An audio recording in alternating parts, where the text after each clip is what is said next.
अथ श्री हरिस्तोत्रम्। जगज्जालपालं चलत्कण्ठमालं शरच्चन्द्रभालं महादैत्यकालं नभो नीलकायं दुरावारमायं सुपद्मासहायं भजेऽहं सदाम्भोधिवासं गलत्पुष्पहासं जगत्सन्निवासं शतादित्यभासं गदाचक्रशस्त्रं लसत्पीतवस्त्रं हसच्चारुवक्त्रं भजेऽहं रमाकण्ठहारं श्रुतिव्रातसारं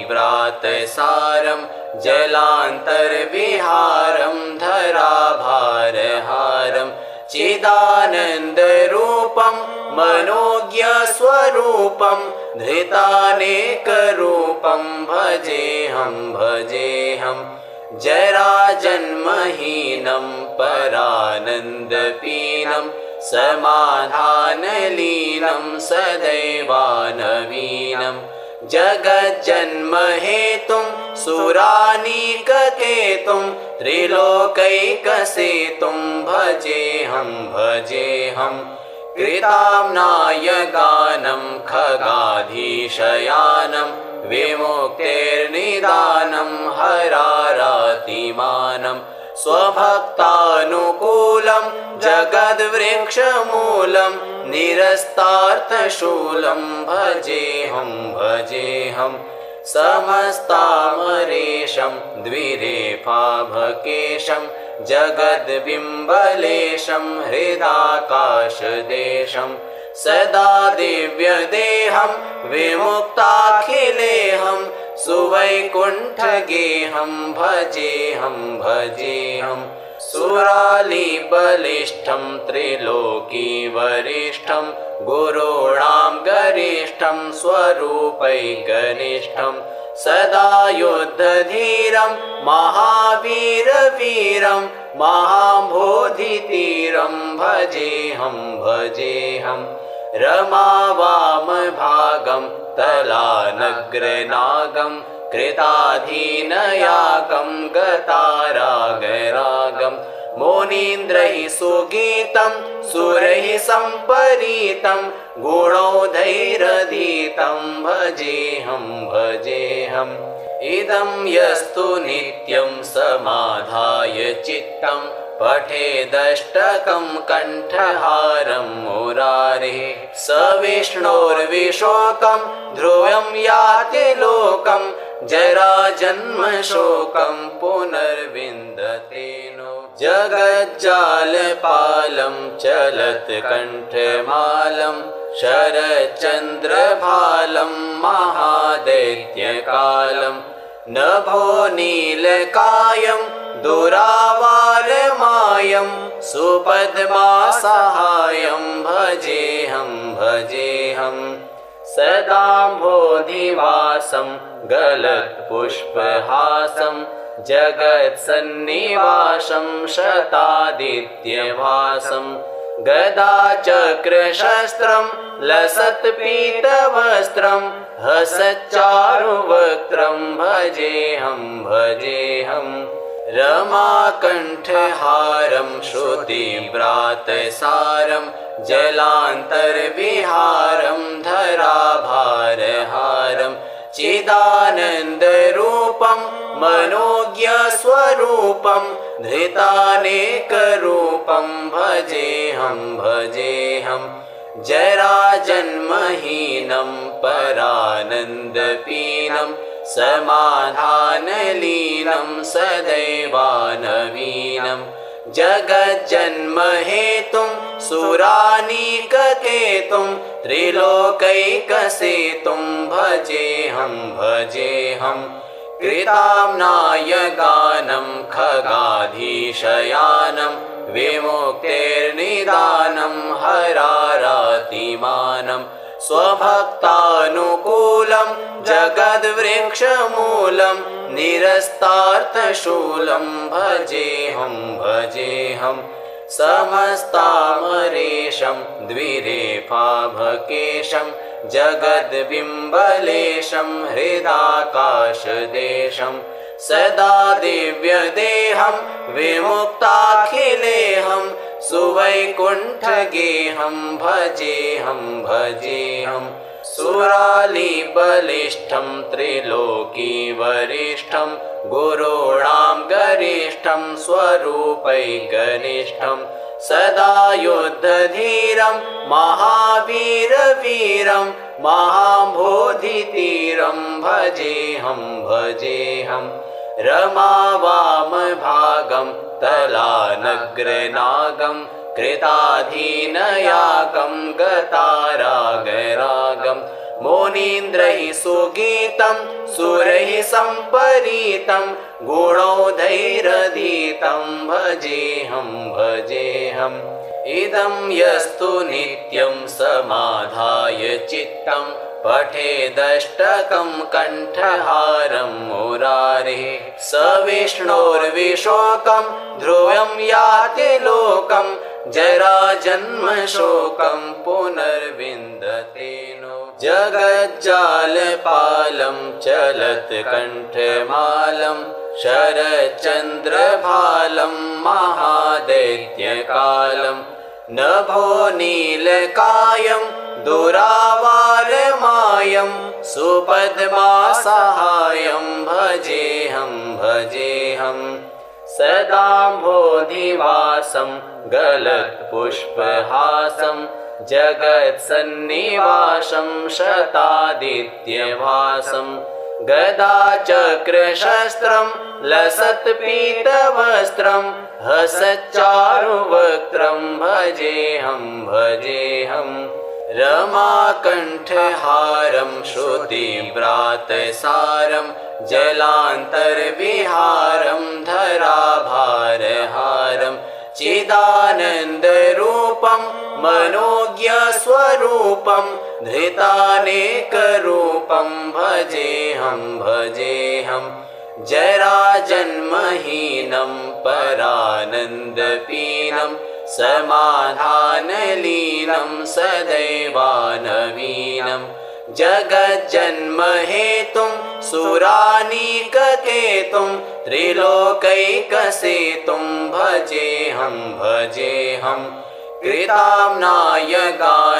खगाधीशयानं विमुक्तेर्निदानं हरारातिमानं स्वभक्तानुकूलं जगद्वृक्षमूलं निरस्तार्थशूलं भजेऽहं भजेऽहं समस्तामरेशं द्विरेफाभकेशं जगद्बिम्बलेशं हृदाकाशदेशं सदा दिव्यदेहं विमुक्ताखिलेहं सुवैकुण्ठगेहं भजेऽहं भजेऽहं सुरालिबलिष्ठं त्रिलोकीवरिष्ठं गुरूणां गरिष्ठं स्वरूपैकनिष्ठं सदा युद्धधीरं महावीरवीरं महाबोधितीरं भजेऽहं भजेऽहं रमावामभागं तलानग्रनागं कृताधीनयागं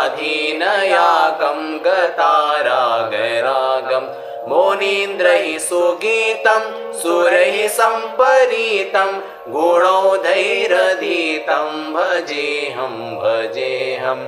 इदं यस्तु नित्यं समाधाय चित्तं पठेदष्टकं कण्ठहारं मुरारेः स विष्णोर्विशोकं ध्रुवं याति लोकं जराजन्मशोकं पुनर्विन्दते नो जगज्जालपालं चलत्कण्ठमालं शरच्चन्द्रभालं महादैत्यकालं नभो नीलकायं दुरावारमायं सुपद्मासहायं भजेऽहं भजेऽहं सदाम्भोधिवासं गलत्पुष्पहासं जगत्सन्निवासं शतादित्यवासं गदाचक्रशस्त्रं लसत्पीतवस्त्रं हसच्चारुवक्त्रं भजेऽहं भजेऽहं रमाकण्ठहारं श्रुतिव्रातसारं जलान्तर्विहारं धराभारहारं चिदानन्दरूपं मनोज्ञस्वरूपं धृतानेकरूपं भजेऽहं भजेऽहं जराजन्महीनं परानन्दपीनं समाधानलीनं सदैवानवीनं जगज्जन्महेतुं सुरानीककेतुं त्रिलोकैकसेतुं भजेऽहं भजेऽहं कृताम्नायगानं खगाधीशयानं विमुक्तेर्निदानं हरारातिमानं स्वभक्तानुकूलं जगद्वृक्षमूलं निरस्तार्थशूलं भजेऽहं भजेऽहं समस्तामरेशं द्विरेफाभकेशं जगद्बिम्बलेशं हृदाकाशदेशं सदा दिव्यदेहं विमुक्ताखिलेऽहं सुवैकुण्ठगेहं भजेऽहं भजेऽहं सुरालिबलिष्ठं त्रिलोकीवरिष्ठं गुरूणां गरिष्ठं स्वरूपैकनिष्ठं सदा युद्धधीरं महावीरवीरं महाबोधितीरं भजेऽहं भजेऽहं रमावामभागं तलानग्रनागं कृताधीनयागं गतारागरागं मुनीन्द्रैः सुगीतं सुरैः सम्परीतं गुणौधैरधीतं भजेऽहं भजेऽहम् इदं यस्तु नित्यं समाधाय चित्तं पठेदष्टकं कण्ठहारं मुरारेः स विष्णोर्विशोकं ध्रुवं याति लोकं जराजन्मशोकं पुनर्विन्दते नो जगज्जालपालं चलत्कण्ठमालं शरच्चन्द्रभालं महादैत्यकालं नभो नीलकायं दुरावारमायं सुपद्मासहायं भजेऽहं भजेऽहं सदाम्भोधिवासं गलत्पुष्पहासं जगत्सन्निवासं शतादित्यभासं गदाचक्रशस्त्रं लसत्पीतवस्त्रं हसच्चारुवक्त्रं भजेऽहं भजेऽहं रमाकण्ठहारं श्रुतिव्रातसारं जलान्तर्विहारं धराभारहारं चिदानन्दरूपं मनोज्ञस्वरूपं धृतानेकरूपं भजेऽहं भजेऽहं जराजन्महीनं परानन्दपीनं समाधानलीनं सदैवानवीनं जगज्जन्महेतुं सुरानीककेतुं त्रिलोकैकसेतुं भजेऽहं भजेऽहं कृताम्नायगानं खगाधीशयानं विमुक्तेर्निदानं हरारातिमानं स्वभक्तानुकूलं जगद्वृक्षमूलं निरस्तार्थशूलं भजेऽहं भजेऽहं समस्तामरेशं द्विरेफाभकेशं जगद्बिम्बलेशं हृदाकाशदेशं सदा दिव्यदेहं विमुक्ताखिलेऽहं सुवैकुण्ठगेहं भजेऽहं भजेऽहं सुरालिबलिष्ठं